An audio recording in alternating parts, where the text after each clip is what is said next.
사도행전 묵상일기 195번째 말씀은 문자에 머물지 않습니다. 말씀은 오늘 내 삶에 어떻게 적용하느냐에 따라 살아 움직입니다. 사도행전 15장 12절에서 18절 말씀. 그러자 온 회중은 조용해졌다. 그리고 그들은 바나바와 바울이 하나님께서 자기들을 통하여 이방 사람들 가운데 행하신 온갖 표징과 놀라운 일을 보고하는 것을 들었다. 바나바와 바울이 말을 마친 뒤에 야고보가 대답하였다. 형제 여러분, 내 말을 들어보십시오.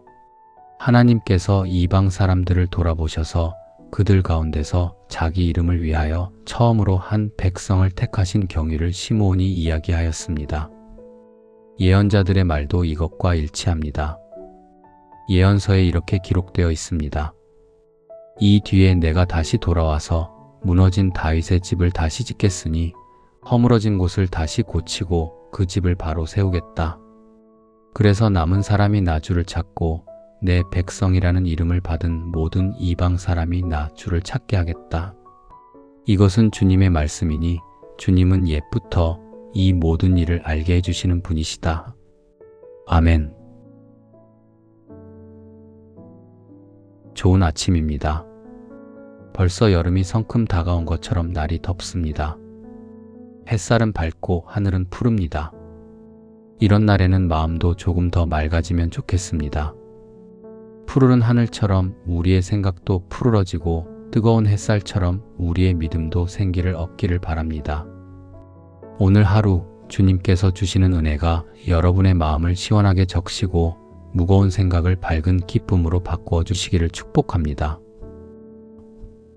예루살렘 공의회의 분위기가 무르익고 있습니다. 베드로는 하나님께서 이방인들에게도 성령을 주셨고 유대인과 이방인 사이에 아무런 차별을 두지 않으셨다고 선언했죠. 바울과 바나바도 하나님께서 이방 사람들 가운데 행하신 표징과 놀라운 일을 보고했습니다. 이제 회의는 절정으로 향합니다. 마침내 야고보가 일어납니다. 여기서 야고보는 예수님의 형제 야고보로 보는 것이 일반적입니다. 그는 예루살렘 교회의 실질적인 지도자로 여겨졌죠. 그의 발언은 이 회의의 결론을 정리하는 중요한 역할을 합니다. 야고보는 구약의 예언자 아모스의 말씀을 인용합니다. 아모스 9장 11절과 12절입니다. 거기에는 하나님께서 무너진 다윗의 장막을 다시 세우시겠다는 말씀이 나옵니다. 무너진 곳을 보수하고 허물어진 것을 다시 일으키시겠다는 약속이죠. 전통적인 유대주의자들에게 이 말씀은 매우 중요한 희망이었습니다.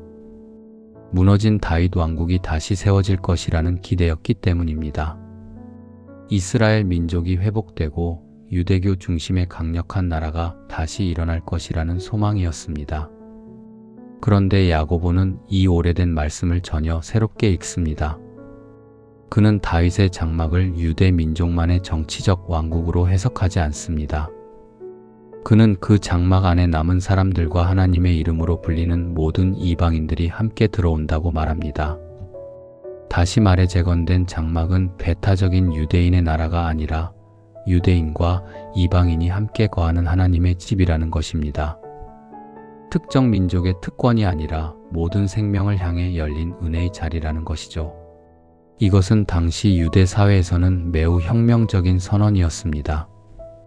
여기서 우리는 말씀을 읽는 중요한 태도를 배웁니다. 야고보는 성경을 문자에 가두지 않았습니다. 오래된 본문을 그대로 반복하는 데서 멈추지 않았습니다. 그는 지금 이방인들에게 성령을 부어주시는 하나님의 역사를 보았습니다. 그리고 그 살아있는 성령의 경험에 비추어 성경의 의미를 새롭게 읽었습니다. 말씀은 죽은 문자가 아닙니다. 지금 여기에서 일하시는 하나님을 해석하게 하는 살아있는 빛입니다. 예루살렘 공의회가 기독교 역사에서 중요한 분기점이 된 이유가 여기에 있습니다. 단지 이방인에게 할례를 요구할 것인가 말 것인가를 결정한 회의가 아니었습니다. 성경을 어떻게 읽을 것인가를 보여준 사건이었습니다. 말씀을 과거의 틀에 가두어 사람을 묶을 것인가 아니면 지금 일하시는 성령 안에서 말씀의 뜻을 새롭게 발견할 것인가의 문제였습니다. 야고보는 후자를 선택했습니다. 그리고 그 선택은 복음의 문을 모든 민족에게 활짝 여는 신학적 도약이 되었습니다. 우리도 매일 말씀을 묵상합니다. 그런데 묵상은 오래된 글을 읽는 일이 아닙니다.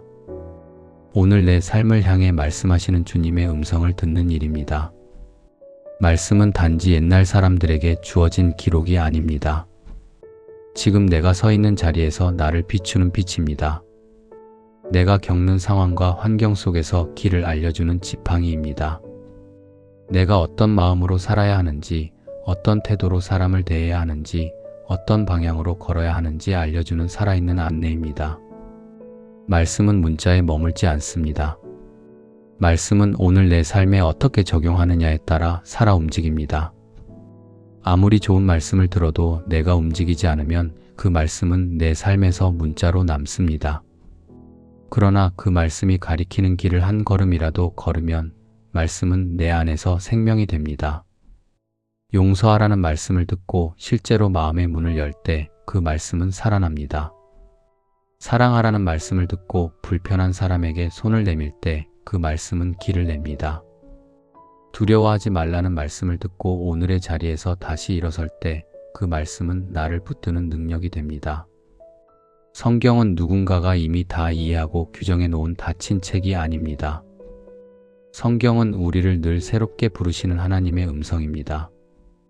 물론 우리는 말씀을 함부로 자기 마음대로 왜곡해서는 안 됩니다. 그러나 동시에 말씀을 과거의 문자 속에만 가두어서도 안 됩니다. 말씀은 주님의 마음을 따라 읽어야 합니다. 성령께서 지금 우리 가운데 무엇을 하시는지 바라보며 읽어야 합니다. 그때 말씀은 판단의 도구가 아니라 생명의 길이 됩니다. 배제의 근거가 아니라 환대의 문이 됩니다. 오늘 주시는 말씀은 다른 누구에게 주시는 말씀이 아닙니다. 나에게 주시는 주님의 메시지입니다. 오늘 내 고집을 내려놓으라는 말씀일 수 있습니다. 다친 마음을 열라는 말씀일 수 있어요. 누군가를 차별하지 말라는 말씀일 수도 있습니다. 오래된 상처에서 일어나라는 말씀일 수도 있고요.